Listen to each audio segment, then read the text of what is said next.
Boa noite, irmãos e irmãs, na graça e na paz do Senhor Jesus. Senhor Jesus não é o pastor, tá bom?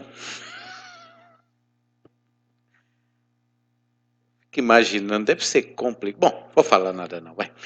Abra a palavra de Deus comigo, Salmo de número 121. Bom conhecer o pastor, gente boa.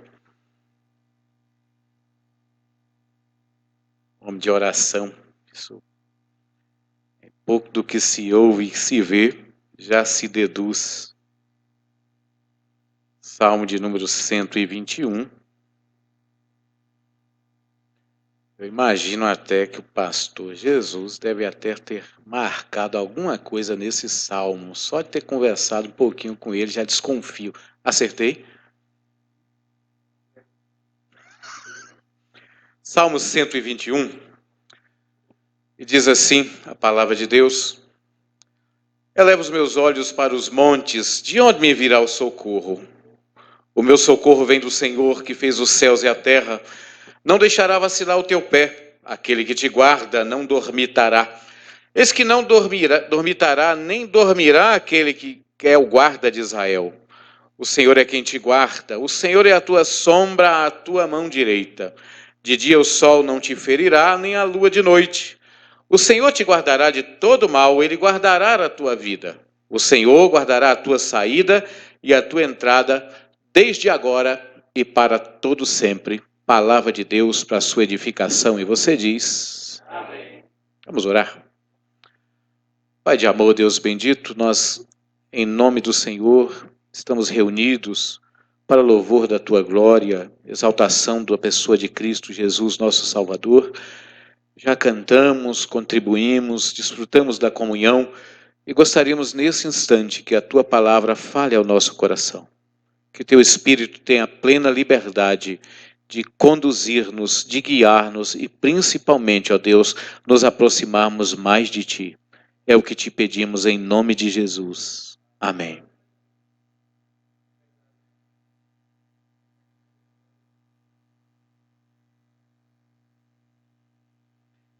Quando eu... Gente, eu quero confessar um pecado. Eu desconfiei de Jesus.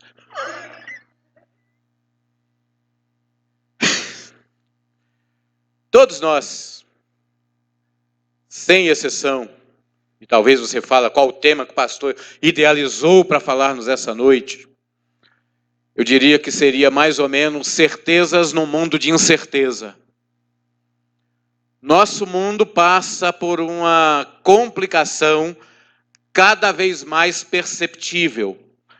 Vivemos, muito provavelmente, eu como bom estudioso da história, bom pelo menos na minha perspectiva, passamos por uma geração que talvez daqui a anos e séculos não deixará muita saudade. E quando eu afirmo isso, eu digo começando pelas relações pessoais. Nunca em toda a história da humanidade as relações foram tão fáceis de serem mantidas. Eu lembro quando cheguei, aliás, eu acho que falei isso quando vim aqui pregar a primeira vez, preguei em Atos capítulo 3, de 1 a 10, impactados por encontrar com Cristo. Eu citei quando cheguei da Bahia, aqui em São Paulo, em 89, com 16 anos de idade, se bem que passou pouco tempo. Trabalhava a semana inteira para conseguir lá um trocadinho e comprar a ficha da Telesp, aquela ficha prateada no envelope azul. E cada ficha daquela demorava 30 segundos no orelhão. Para falar com manhinha. E era terrível, eu gastava 2 fichas com manhinha, 1 minuto para ouvir na mãe. E normalmente mensagem de mãe era terrível. O que você está fazendo aí, filho? Lógico que as outras 30 fichas eu gastava falando com Valkyrie, uma namorada que eu deixei lá e nunca mais encontrei. Você ri, né? Talvez foi por isso que não veio minha esposa nem minha filha. Senão apanho. telegrama era muito comum, cartas, meu Deus do céu. Falar com os outros era tudo difícil, mas também era um prazer.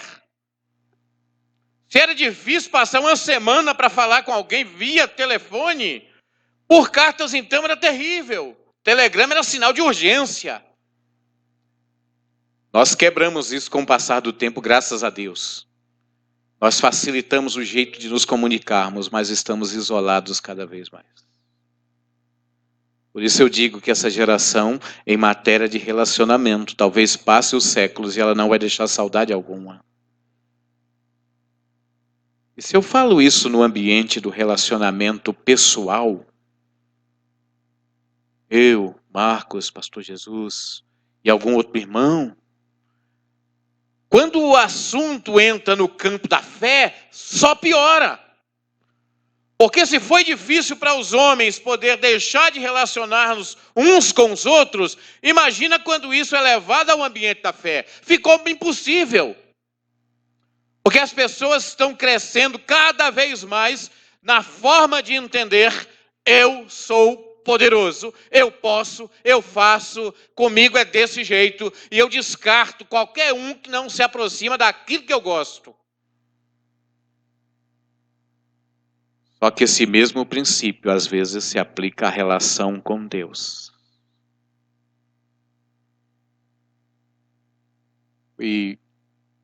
Não sou professor do CEBITEL, nossa faculdade de teologia aqui do extremo leste da capital.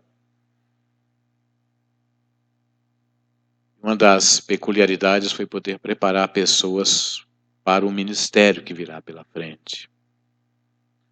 E eu digo para você, nós enfrentamos também no seminário, na faculdade, uma geração preparando-se para o ministério, mas que já havia criado um hiato muito grande entre nossa relação e a relação com Deus, distantes de Deus. Porque no mundo de dificuldades, o que é meu é aquilo que eu vi primeiro. Parece que o escritor aos Hebreus tinha muita probabilidade em afirmar: vocês ainda são meninos quando deveriam ser mestres. Já aprenderam tanto, já estudaram tanto, já vislumbraram tanto, mas estão diminuídos cada vez mais. Com isso temos colocado no mundo uma geração muito terrível. E, consequentemente, o mundo está cada vez mais difícil de viver. O que é plena paz? O que é alegria? Estive falando semana passada, a Ordem dos Pastores Batistas do Norte do Paraná, online. Uma das perguntas que os pastores fizeram depois da palestra, entramos naquele ambiente e só perguntaram: Pastor Marcos, o que o senhor pode clarear a nossa mente no quesito como está o mundo com relação a Deus? E aí eu tive que, na resposta, ir lá atrás. Eu falei: com relação a Deus, o mundo é complicado desde que mundo é mundo. Nós tínhamos no Éden apenas 2 habitantes, 1 pecado e 4 culpados. Era desse jeito. É Deus falar: Adão, o que você fez? Senhor, foi bom perguntar. Sabe aquela mulher que o senhor preparou? Pois é. Ela é terrível. Eva, o Adão está reclamando de você. O que aconteceu? Pois é, Senhor, eu queria até perguntar. Foi bom que o senhor chegou. Essa tal de serpente, foi o senhor que fez. Olha, vou chamar o Inmetro. Porque não deu certo. E ao final, Adão que nega e joga para Eva, Eva que nega e joga para a serpente, e a serpente já era quem? O próprio Satanás. Não encarnado, mas possuindo um animal. E Deus, é lógico que falo com ironia e até com sarcasmo, Deus balança a cabeça e diz: isso vai dar trabalho. Avança-se a história. 2 habitantes, o primeiro pecado. Mal passou o tempo. Já tínhamos uma família com alguns membros e a Noé já tem que de construir a arca, porque Deus falou, esse negócio não deu muito certo. Noé sai da arca, mal sai da arca, já tem um filho amaldiçoado. Mas a família se restabelece, tudo isso constrói de forma muito boa uma geração que falou, vamos exaltar a Deus. Pouquinho tempo se passa, já temos um tal de Babel, lembra da história? E o ser humano que aprendeu a construir, aprendeu a formar a comunidade, falou, nós não vamos fazer nada desse negócio que Deus falou, espalhe-se sobre o mundo, sejam fecundos, povoem a terra, exalte meu nome, nós vamos ficar aqui e vamos exaltar o nosso próprio nome. Ao que eu respondi àquela reunião, ser humano sempre será difícil de ser tratado, porque o ser humano, a cada passo, quer distanciar-se de Deus. Mas também respondi uma segunda pergunta dizendo o seguinte, no entanto, se o ser humano é tão difícil, o que ele pode gerar nesse mundo? E concluí mais ou menos o tema do nosso sermão, um mundo de incerteza. O que o mundo pode te apresentar de concreto hoje? Se você for falar, quero paz no mundo, faça uma pesquisa e não pergunte a religião de ninguém hoje no mundo e fala o que você entende que é paz, o que te traria paz. Todos eles, em algum momento, vai dizer, eu gostaria de deletar fulano, fulano e fulana da minha vida. Se você pergunta, então, em matéria de religião, e se a fé fosse alto momento de você encontrar paz, o que você gostaria de ter? Ele começa a descrever um Deus de acordo com a sua própria vontade. Quero abrir um parêntese para dizer, se eu fosse escrever como Deus teria que ser, meu Deus do céu, eu ia pedir tanta coisa para Deus. Eu ia começar falando, Senhor, por favor, não deixa corintiano na terra. Desculpa, gente, e outro eu fui vice, desculpa, falei.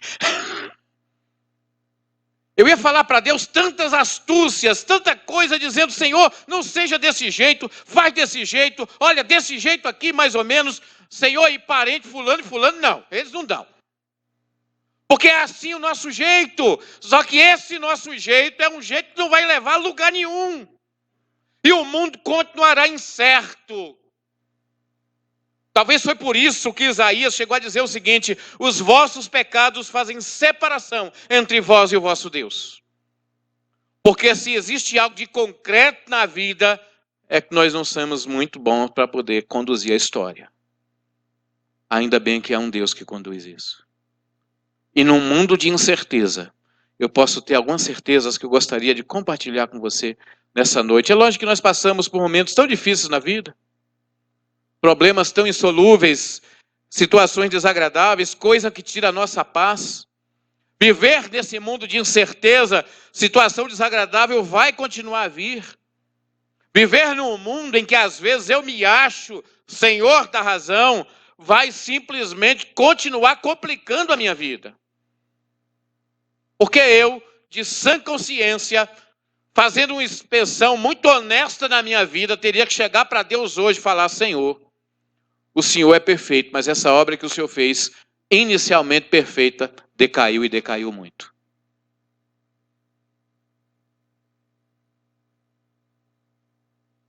Às vezes casa, só no casamento, meu Deus do céu. O homem acha, às vezes, aqui eu sou o homem da casa, eu sou o chefe. Coitada, a mulher liga, bem, você está vindo para cá? Tô. Você consegue pegar um arroz para a gente? Consigo, eu sei comprar. Ele chega na gôndola, chega no corredor, tem lá 8 tipos de arroz, ele fala, meu Deus.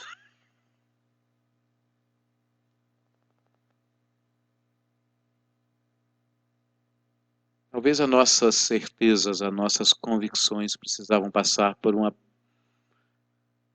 reestruturação muito grande, porque todos nós somos falhos e o mundo continua incerto, e às vezes, por mais que as incertezas destruam e machuquem a nossa vida, Nós continuamos fazendo isso e buscamos de tudo quanto é forma, em diversos lugares, o socorro. Busca em pessoas uma solução. Quem nunca foi decepcionado com gente aqui? Buscam em aquisições e eu quero ter isso, quero ter aquilo outro. Decepciona-se de novo. De forma que o mundo, que é povoado de gente incerta, é recheado de incertezas. O bom de tudo isso é que nós, crentes em Cristo, podemos, mesmo no mundo de incertezas, ter plena certeza dos cuidados de Deus. E por mais que esse mundo seja povoado de incertezas, algumas certezas vão continuar abençoando a nossa vida. E a primeira delas, a primeira certeza nesse mundo de incerteza, é que o meu socorro estará sempre em Deus e o seu socorro é sempre certo, é sempre correto. Deus é perfeito em tudo que faz. Deus não é um menino que está aprendendo a viver. Deus não é um inexperiente que vai simplesmente reconstruir, reconduzir a história, porque ele entendeu que houve falhas no começo, falhas pessoais, e que agora ele precisa reconstituir a vida. Deus é perfeito em todo o tempo. Como professor na área de teologia, semana passada começamos um curso na área de pós-graduação no Instituto Mackenzie. André Jumper é o nome do instituto. E a primeira aula que diz foi a imutabilidade de Deus. Deus é imutável em toda a sua essência, em todo o seu ser, todas as suas decisões, todos os seus desejos e prazeres. Deus é imutável. Deus não precisa ser reestruturado, reorganizado, reavaliado. Deus é perfeito. Amém? Plenamente perfeito. Deus não precisa de ninguém dizendo: Senhor, melhore esse negócio, isso aqui é meio vermelhinho, isso aqui ficou meio torto. Deus é perfeito. E Deus é tão perfeito que ama você, veio do jeito que é. O pastor falou amém, meu Deus! Aliás, por falar em feiura, eu devia ficar quieto, né, pastor? Não ajudei em nada. Deus é simplesmente perfeito. Deus é imutável e a doutrina da imutabilidade dele sempre atesta: o Senhor é perfeitamente alegre, porque ele é desde a eternidade. Deus não criou nada que se decepcione. Pastor, mas tem um versículo lá que Deus se arrependeu. Deus é tão perfeito que às vezes ele se baixa ao nível do ser humano em matéria de comunicação. Chamamos de antropopatia. Quando ele fala antropos, homem, patia, sentimento. No mesmo sentimento do homem, para dizer para o homem o seguinte: essa besteira que você fez é tão grande que eu estou como você quando se arrepende. E Deus é tão perfeito e o homem é tão imperfeito que para que nós gozássemos esse amor. Conhece João capítulo 1, verso 1? No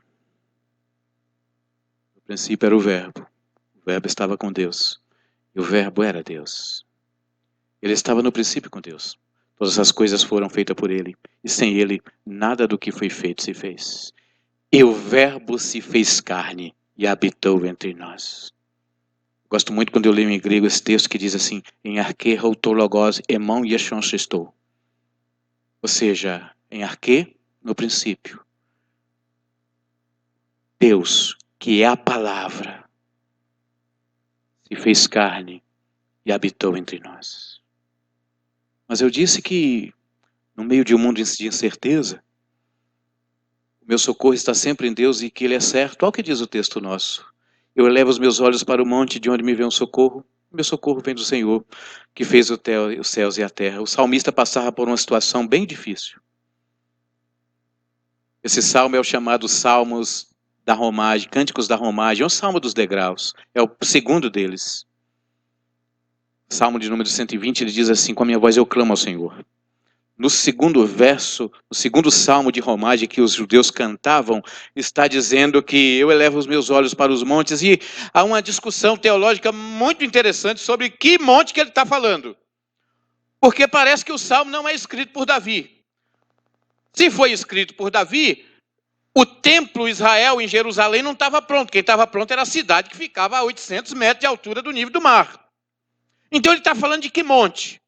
É muito provável, e aí há 3 vertentes na teologia. Primeiro, quem escreveu não foi Davi, o templo está pronto, e o escritor está dizendo, eu olho para o monte do templo e eu me pergunto, de onde vai vir o meu socorro?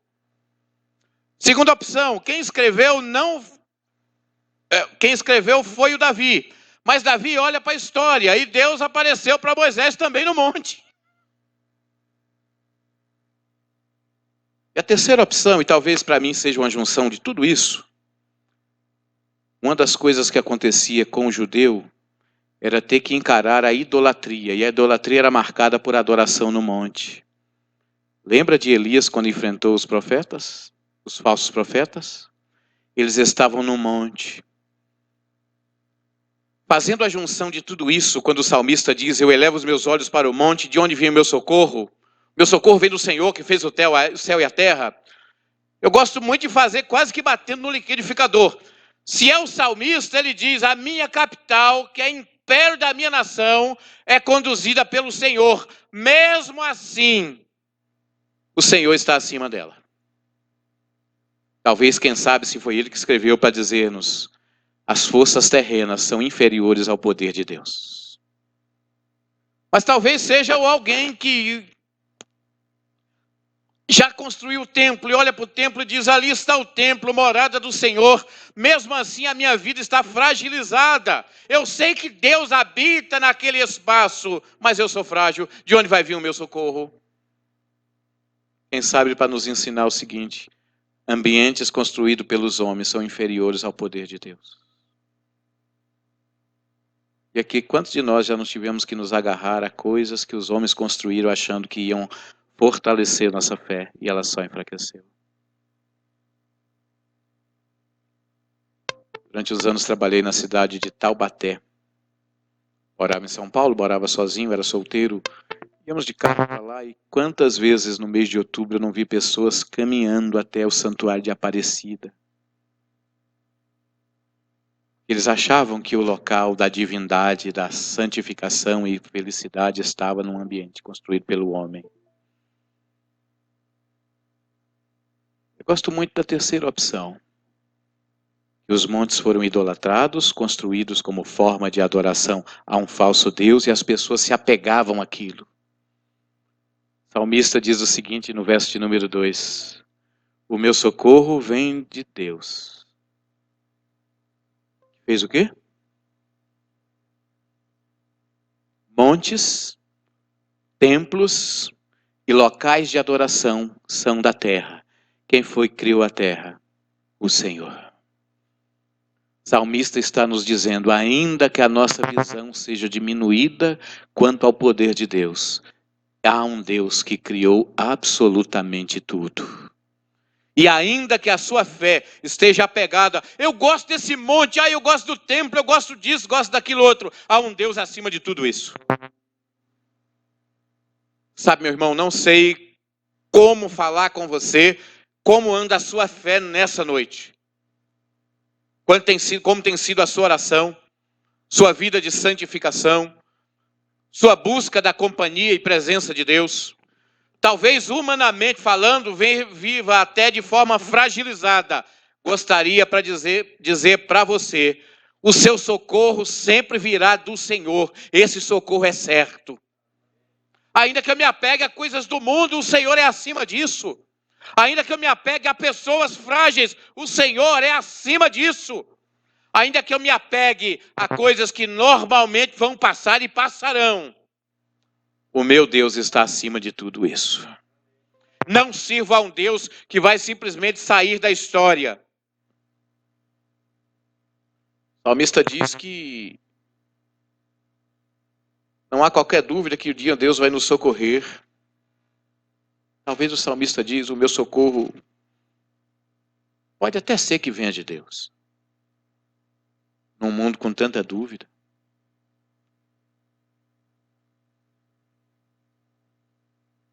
Vivemos uma geração que tem duvidado de tanta coisa. Como pastor, também professor da área, como eu tenho que lidar com pessoas fragilizadas no quesito fé. Você fala, consegue orar sobre o assunto? Ah, pastor, já tentei. Lembra, uns 2 anos e meio atrás, atendi uma pessoa que estava com uma dificuldade tão grande. Chegou para mim no gabinete, contou aqueles problemas inúmeros e... honestamente, eu mesmo fiquei fragilizado com aquilo. Não vou entrar em detalhe, mas eu mesmo fiquei triste com aquilo. Falei, querida, li justamente o Salmo 121. Ó, querida, o Salmo diz assim, eu elevo meus olhos para o monte, de onde vem o meu socorro? O meu socorro vem do Senhor, que fez os céus e a terra. E eu queria dizer para a irmã, nesta manhã, pronto, acabei falando que era mulher, né? Desculpe, meninas. Queria dizer para a irmã, nesta manhã, mediante oração, Deus agirá em sua vida. A irmã crê nisso? Creio. Falei, ufa, consegui andar o primeiro passo. Vou dar o segundo passo e concluir a história. Orei com ela. Pedi a Deus que interferisse naquilo, que agisse, que abençoasse. Mal terminei de orar, ela falou, e agora, pastor? E agora como, irmã? O senhor orou, mas não vai fazer nada? Irmã, já apresentamos a Deus. Já colocamos nas mãos de Deus, o Senhor está avisado do assunto, Deus ele não é pego de surpresa, Deus ele não precisa ser avaliado em nada do que faz, creia nisso. Tá, pastor, mas só oração resolve? Não vou concluir o que eu falei, até porque eu até me arrependo, mas tem sido assim, tem sido muito comum. Tem sido muito comum pessoas que apresentam os problemas a Deus, mas espera que fulano, fulana e fulano resolvam. Os desafios do ministério pastoral é acordarmos toda manhã, pelo menos faço isso no meu ministério, colocar toda a igreja nas mãos de Deus, desde o A até o Z, desde o irmão Abel, AB, até o irmão Zaqueu, ZA, apresentar um por um.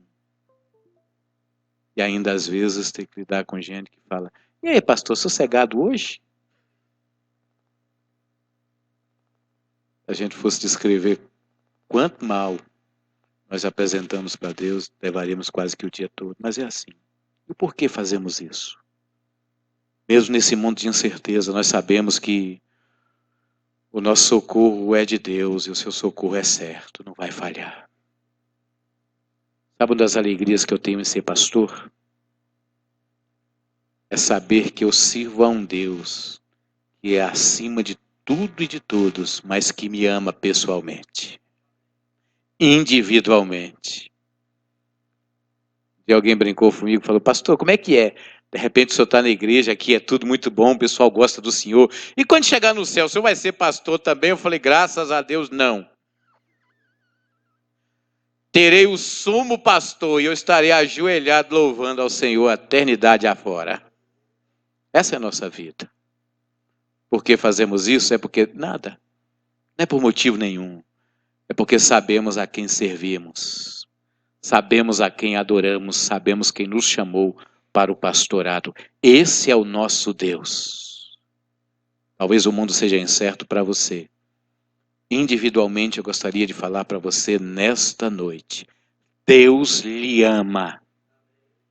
Apesar de você, Deus lhe ama. Pastor, não é meio insógnito falar isso para mim, não. Não, Deus também me ama apesar de mim. Sirvo a esse Deus de forma tão agradecida, porque eu sei o tanto que Ele me amou. Custou a vida de seu Filho, Jesus Cristo. Esse mundo de incerteza, eu sei que o meu socorro está em Deus e que o seu socorro é certo, mas eu também sei que há um Deus soberano, que está acima de tudo, e que esse Deus se importa comigo. Eu gosto muito de saber, quando estudo a respeito da pessoa do Senhor, o quanto que Deus tem que se preocupar com o mundo. Fico imaginando se Deus contratasse... Quem já trabalhou de secretário ou secretária aqui? Levanta a mão.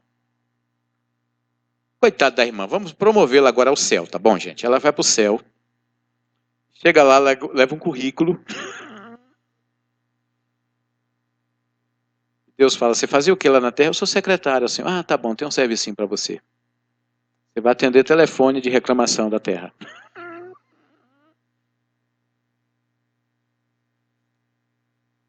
Antes de entrar na sala, o telefone já está travado. Mas atende a primeira ligação. O que está acontecendo? Eu sou aqui do Zimbábue. E o sol aqui está muito quente. Tem mais ou menos aqui 45 graus de temperatura. Ela pega o telefone, corre para o gabinete de Deus.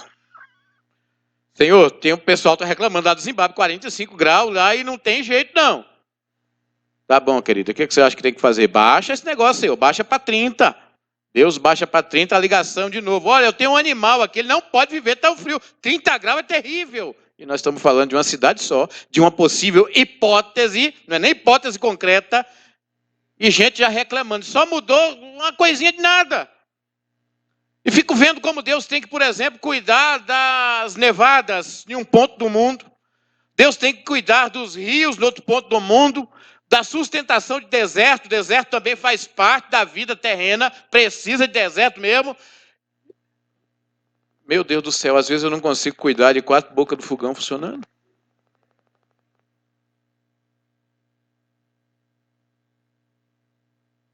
E aí Deus tem que cuidar de tudo isso. Talvez o maior ser vivente que nós temos hoje seja uma baleia. Deus cuida minuciosamente até da gestação da baleia.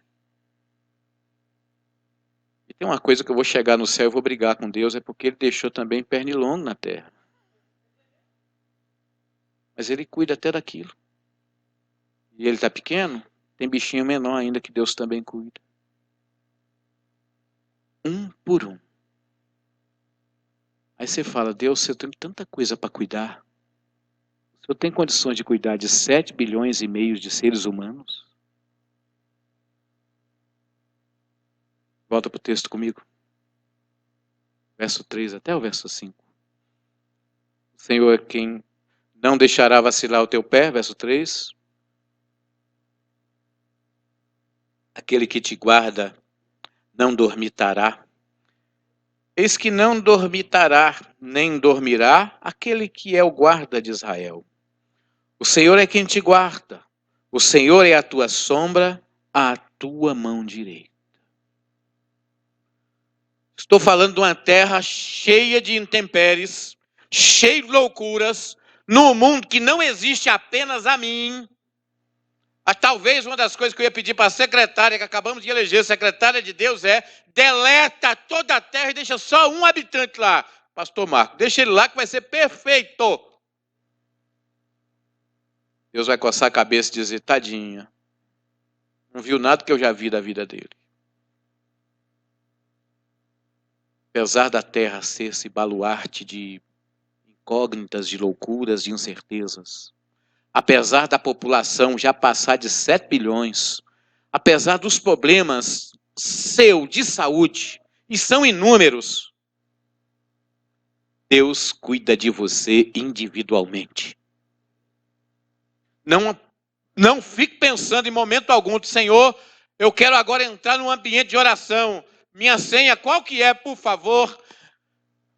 Ouvi John MacArthur dizendo certa vez, numa palestra, Deus não tem senha de atendimento. Ele é eterno, onisciente, onipotente e onipresente. Esse é nosso Deus. De forma que mesmo que a dificuldade venha no mundo, eu posso buscar a Ele individualmente, porque do mesmo jeito que Ele me cuida individualmente, minha relação com Ele é individual também. De forma que eu posso orar, buscar a Deus, clamar a Deus e Ele continuará me abençoando individualmente. Deus sabe das minhas fraquezas? Com certeza sabe. Sabe das tuas? Com certeza sabe. Só que é algo que nos abençoa. É como o salmista diz, verso 3, Ele não deixará vacilar o teu pé. Aquele que te guarda não dormitará. Eis que não dormitará, nem dormirá aquele que te guarda. As Bíblias em português normalmente têm uma briga muito grande sobre essa história de dormitará e dormirá. Acho que sua Bíblia está assim, não tá? Afinal de contas, o que ele quer dizer? Eu gosto muito dos 2 verbos hebraicos. Os dois verbos hebraicos, não pestanejará, né? Aí piora. Minha esposa trabalha 12 horas por dia. Pega 6 horas da manhã, vai até às 6 da tarde. Quando chega em casa, normalmente eu e minha filha nos programamos para alguma coisa, vamos assistir alguma coisa, está tudo certo. E ela chega, é aquela festa toda. Quando ela chega, eu agradeço a Deus. Obrigado, Senhor, porque ela ainda é cega, continua com o marido feio. Está tudo certo. E aí senta, todo mundo toma banho e põe a janta de frente à TV, a maioria das vezes. Já flagrei minha esposa com um prato na mão e cochilando.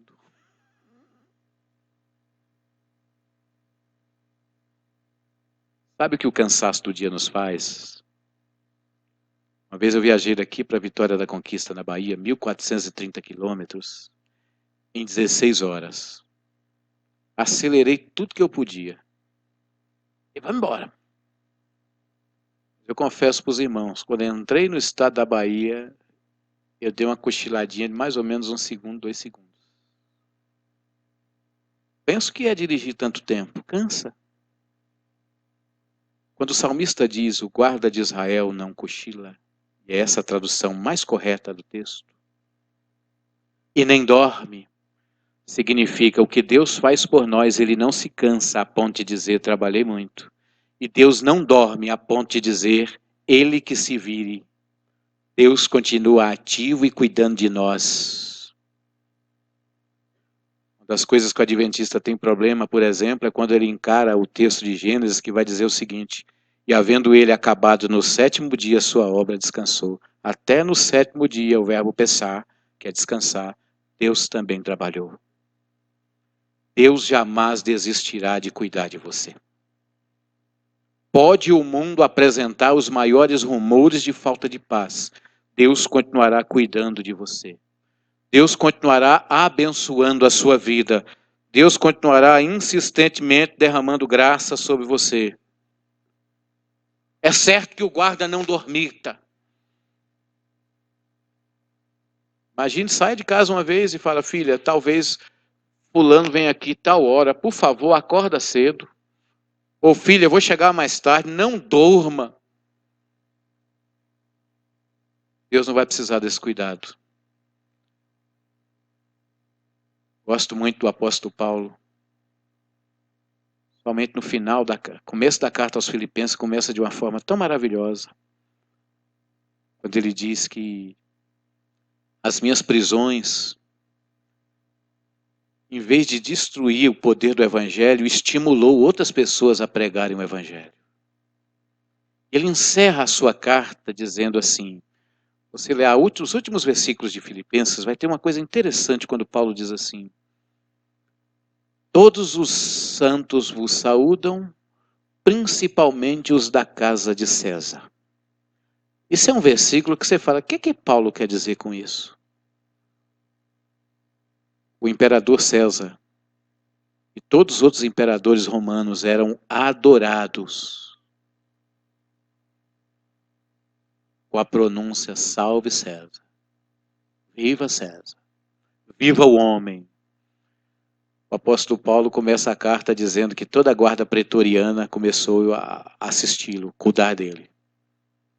E a guarda pretoriana significa a cada 8 horas, 10 novos soldados serão substituídos. O apóstolo Paulo pregou tanto o evangelho, falou tanto do evangelho para a guarda pretoriana, que ao final da sua carta ele diz, naquela casa onde diziam salvem César, agora tem uma igreja, os da casa de César. E eles também saúdam vocês. Porque quando nós entendemos que Deus está acima da nossa capacidade de compreensão e ação, quando nós entendemos isso, nós colocamos tudo nas mãos de Deus. E percebemos que Ele se importa também conosco. Individualmente. De forma que talvez eu fale para pessoas aqui hoje à noite que estão muito chateadas com algum problema na vida. Não sei como começará a sua semana amanhã, segunda-feira. Desafios tão grandes. Talvez pessoas que vieram para o culto hoje à noite dizendo, meu Deus, eu não sei como será a minha segunda-feira.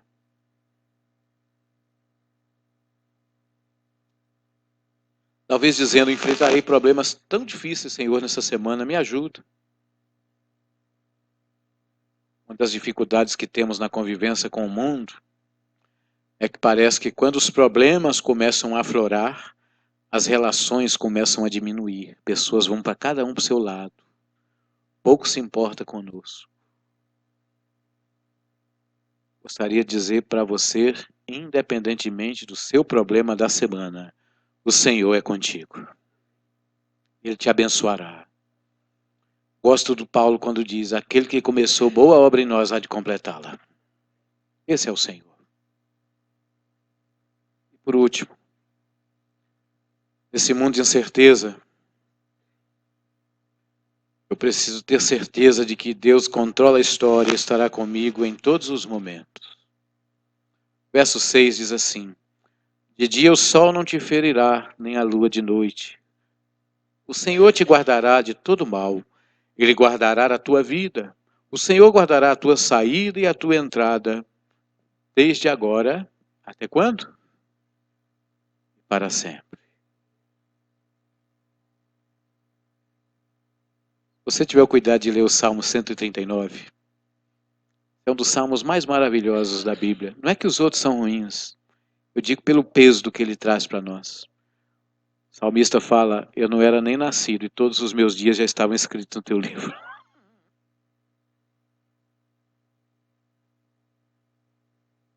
Olhando aqui o plenário, muito difícil achar que alguém aqui tenha mais de 80 anos. Se você completar um dia 80 anos, saiba que antes do seu pai nascer, Deus já sabia como seria o dia. Sabe a roupa que você teve dificuldade hoje, principalmente meninas, né? Para vestir hoje, mulher se veste de acordo com a emoção, assim que a psicologia diz. Por isso, homens, tá bom? Mulher precisa parar e ficar de frente do guarda-roupa, olhando, namorando. E ela vai apaixonada no sábado, compra um vestido, domingo não quer usar. É assim mesmo, viu? Ai, que roupa linda! Quando você ouvir isso, dá o cartão, a senha e vá tomar um café. Até a sua vestimenta de hoje, de acordo com a emoção, Deus já sabia no dia que você nasceu e muito antes disso. Eu não sirvo a um Deus que é pego de surpresa. A igreja tem passado por um processo de sucessão pastoral. Sabe uma das coisas que eu fico em paz com esse negócio? Que aquele que começou boa obra em nós há de completá-la. Deus sabe absolutamente de tudo. Deus não é um Deus que é pego de surpresa. Deus não é um Deus que fala, ih, qual que esse camarada fez? Deixa eu ajustar as coisas. Um dos livros mais românticos de toda a Bíblia é o livro de Jó. O livro de Jó é maravilhoso. O camarada está numa noite orando pelos filhos que já saíam para a balada antes e ele já orava por eles. Intercedia e chega um momento que perdeu absolutamente tudo. Jó era rico, famoso, abastado em posses, mas perdeu absolutamente tudo. A única coisa que ele não perdeu foi aquela mulher dele, ou mulher chata. Você ri, né? Mas eu sei por que ele não perdeu. Porque depois que Deus fez a obra na vida dele, tudo que ele perdeu, ele deu em dobro. Já pensou duas daquela? Não ia ser legal. Final do livro dele. Tem duas cenas muito interessantes, quando Deus faz aproximadamente 95 perguntas para ele. Ô Jó, eu sei que você está chateado com tudo que lhe aconteceu. Eu queria fazer umas perguntas para você. Onde é que você estava quando eu criei a terra? Não sei. Quando eu criei a lua? Não sei. Estrela? Não sei. Quando eu dei vida ao animal? Não sei. Quando eu dei vida ao mar? Não sei. E Deus vai estimulando ele com um monte de perguntas e ele diz, não sei, não sei, não sei, não sei. Senhor, não sei. Para com essa brincadeira que está chata. Até que no capítulo 42, encerrando o livro, ele diz, eu te conheci apenas de ouvir falar, mas agora os meus olhos te veem. Porque nós servimos a um Deus, o salmista vai dizer isso, servimos a um Deus que não deixará nem que o sol nem a lua nos aflige, que abençoará a nossa entrada e a nossa saída. E não é desde agora e até daqui a 15 minutos, é desde agora e para todo sempre. O Deus que começou a história é um Deus que controla e encerrará a nossa história. É um Deus que nos abençoará o tempo todo. Momento das dificuldades que eu tive, cerca de 2 anos e meio atrás, que é 1 ano e meio antes disso acontecer, já pastoreando a ex-igreja há 8 anos, 8 anos e meio. Eu fui acometido de depressão e síndrome de pânico. Eu passei a minha vida toda, desde 2003, cuidando de gente, abençoando, não suportava mais olhar para templo. Isso é doença, tá? Isso adoece, enfraquece. Depressão é como problema homeopático, de cardiologia também. Adoece, o corpo enfraquece mesmo. E nada mais era do que Deus dizendo, eu preciso que você fique quieto. Eu quero cuidar de sua vida individualmente e você tem extrapolado e por força do hábito e de formação, a gente metia a mão em tudo.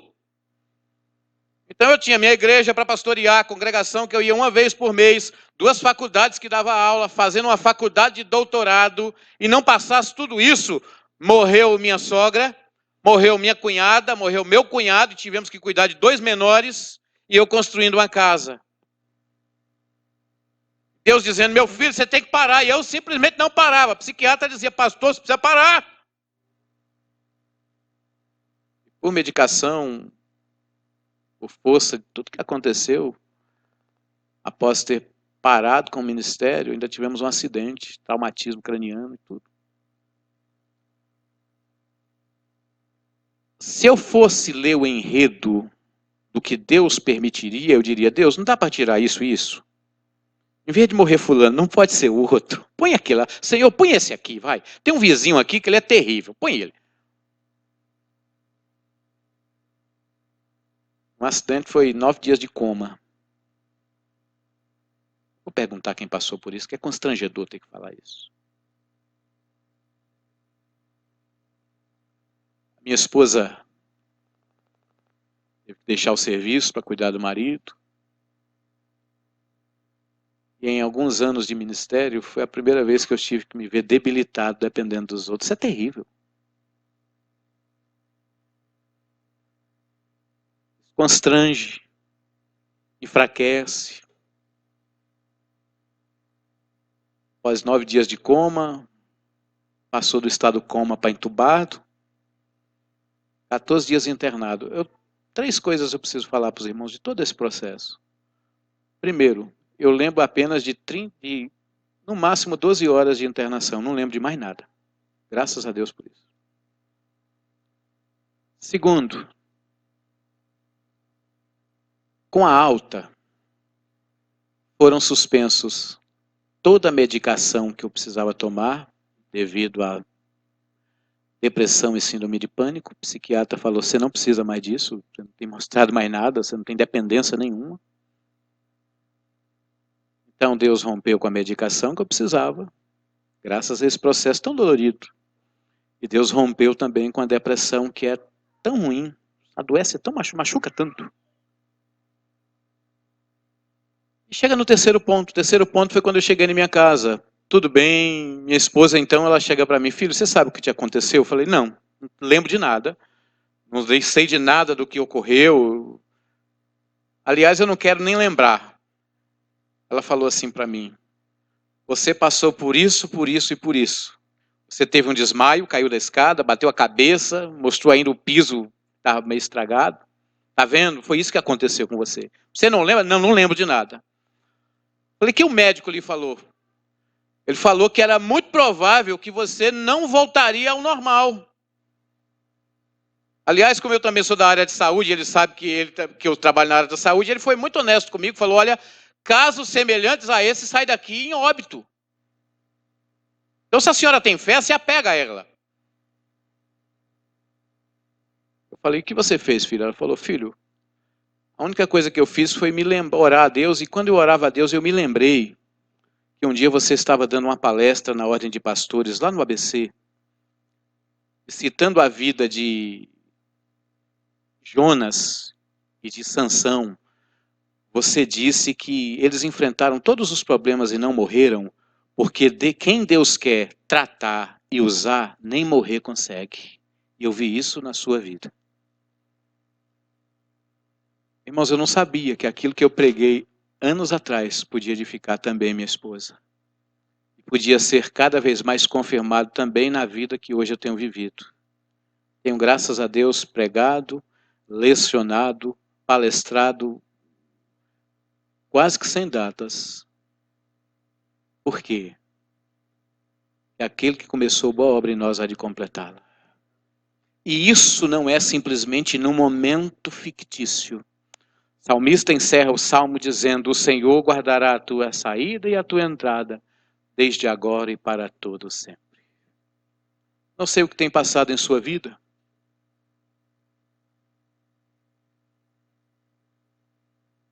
Mas uma coisa eu lhe digo. Esse Deus do salmista, seja ele quem for o escritor, é o Deus que está contigo hoje à noite.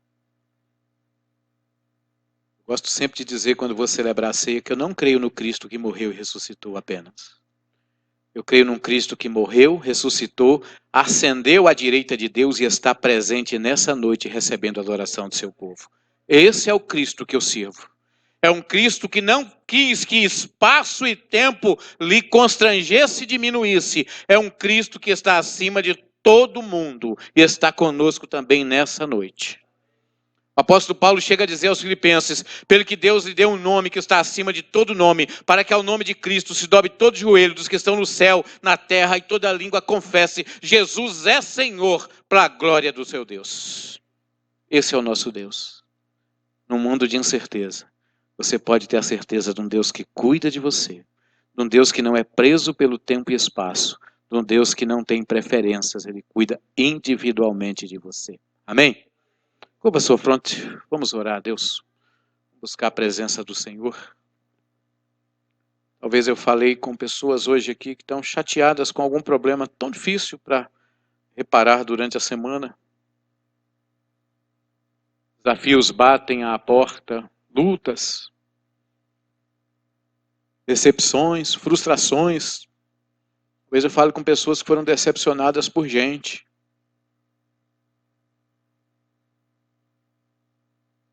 Gente que talvez tirou sua paz. Gostaria de que, como começamos dizendo, estreite mais a sua relação com Deus.